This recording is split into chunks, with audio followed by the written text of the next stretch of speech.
একেবারে অনুষ্ঠানের শুরুতে আপনার কাছে যে বিষয়টি জানবার রয়েছে সেটি হচ্ছে ডিজিটাল হেলথ। এটি বলতে আসলে কি বোঝায়? ডিজিটাল হেলথ দুইটা পার্ট, সেটা হচ্ছে একটা হচ্ছে পেশেন্ট পার্সপেক্টিভে, আর একটা হচ্ছে পেশেন্টকে যারা সার্ভিস প্রোভাইড করে তাদের দিক থেকে। নিশ্চয়ই।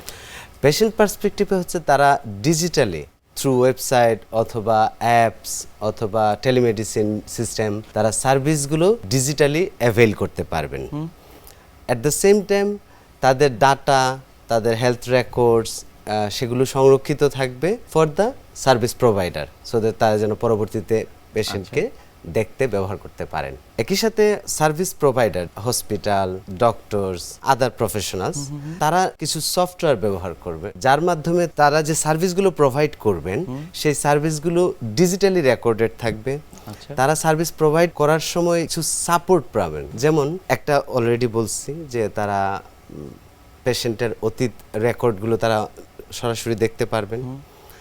তারা একই সাথে যখন চিকিৎসা প্রদান করবেন, একটা প্রেসক্রিপশন লেখার সময় তিনি 3টা ওষুধ লিখেছেন, নিশ্চয়ই। একটা ওষুধ আরেকটা ওষুধের কন্ট্রা ইন্ডিকেশন আছে, মানে এটা ওষুধের সাথে ওই ওষুধটা দিলে সিরিয়াস সাইড ইফেক্ট হতে পারে, কিন্তু উনি যদি সেটা ওই সফটওয়্যারের মাধ্যমে লিখেন তাহলে সফটওয়্যারটা তাকে একটা রেড সাইন দিবে যে এই ওষুধটা দেওয়া ঠিক হবে না। এই যে এরকম প্রতিটা স্টেপে তিনি সাপোর্ট পাবেন। সো ওভারঅল ডিজিটাল হেলথ জিনিসটা হচ্ছে ডিজিটাল ইকুইপমেন্টগুলো ব্যবহার করে চিকিৎসা সেবাটাকে পেশেন্ট সেন্ট্রিক রেখে, পেশেন্টকে কেন্দ্র করে সবাই যেন অথেন্টিকলি এবং সুপার স্ক্রুটিনাইজড ওয়েতে প্রোভাইড করতে পারেন, সেটারই প্রক্রিয়া। ডিজিটাল হেলথে কোন কোন সামগ্রীগুলো আসলে প্রয়োজন এই ডিজিটাল হেলথ নিশ্চিত করবার জন্য? যখন ডক্টর একটা পেশেন্টকে অ্যাডমিট করান তখন অ্যাডমিশনে কিছু ইনফরমেশন লেখা হয় অবশ্যই। তারপরে হচ্ছে ভিতরে যখন তাকে রেফার করা হয় একটা ওয়ার্ডে, এক ধরনের হিস্ট্রি থাকে তার শুরুতেই, প্রতিটা স্টেপে তার হিস্ট্রি থাকছে। এবং যখন সে ওয়ার্ডে আসতেছে, যিনি তাকে ওয়ার্ডে নিয়ে আসছেন তারও একটা ইনপুট থাকে, উনি কি অবস্থায় পেয়েছেন এবং কি অবস্থায় পৌঁছে দিয়েছেন। সো একই সাথে তার একটা রেসপন্সিবিলিটিও অটো ক্রিয়েট হয়ে যায়, ওই স্টেপ ওই মোমেন্টটা পেশেন্টটা কার হাতে ছিল এবং তিনি কি করেছেন। কারণ কোনো কারণে যদি ওই পেশেন্টের কিছু হয় তাহলে যখন আপনার প্রমাণটা দেখতে যাওয়া যাবে তখন একটু কে রেসপন্সিবল সেটা খুঁজে পাওয়া যাবে না। সো এটা একটা জিনিস।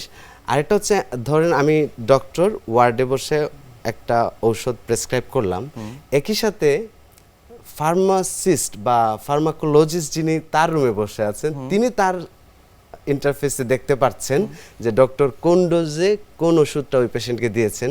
যদি তার কোনো কারণে সন্দেহ হয় যে ওষুধটা এই ডোজে এই পেশেন্টকে দেওয়া উচিত না, তিনি তখন ইনপুটটা দিয়ে দিতে পারছেন। ইনডোর পেশেন্টদের ক্ষেত্রে, ইনডোর পেশেন্টদের ক্ষেত্রে। আর আউটডোর পেশেন্টদের ক্ষেত্রে সবচেয়ে ইম্পর্টেন্ট পার্টটা হচ্ছে ধরেন একটা পেশেন্ট প্রথমেই কিন্তু সে অনেকটা সময় কনফিউজ থাকে তার আসলে কোথায় যাওয়া উচিত বা কি করা উচিত। লেটস একজনের বুকে ব্যথা, তার সন্দেহ হতে পারে এটা গ্যাসের ব্যথা, তার সন্দেহ হতে পারে এটা তার খাদ্যনালীর কোনো ব্যথা, তার সন্দেহ হতে পারে এটা তার ফুসফুসের ব্যথা, তার সন্দেহ হতে পারে এটা হার্টের ব্যথা। সো খুব সিম্পল একটা জিনিস চেয়ে খুব সিরিয়াস একটা ব্যাপারও হতে পারে এই বুকের ব্যথাটার মধ্যে।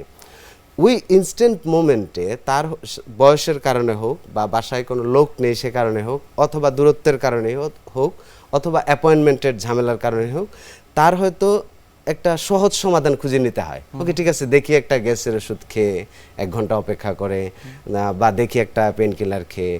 এই যে এই সময়টা যদি তার সেটা হার্টের ব্যথা হয় বা হার্ট অ্যাটাকের পেইন হয় তাহলে কিন্তু এটা সিরিয়াস পর্যায়ে চলে যেতে পারে। ওই মুহূর্তে যদি সে একটা স্পেসিফিক মেডিকেল অফিসার বা ডক্টরের সঙ্গে সে কথা বলতে পারতো থ্রু টেলিমেডিসিন, তাহলে তার লক্ষণগুলো বলে সে ইনস্ট্যান্ট একটা সলিউশন অথবা তার ইনস্ট্যান্ট কি করণীয় সেটা সে জেনে নিতে পারে।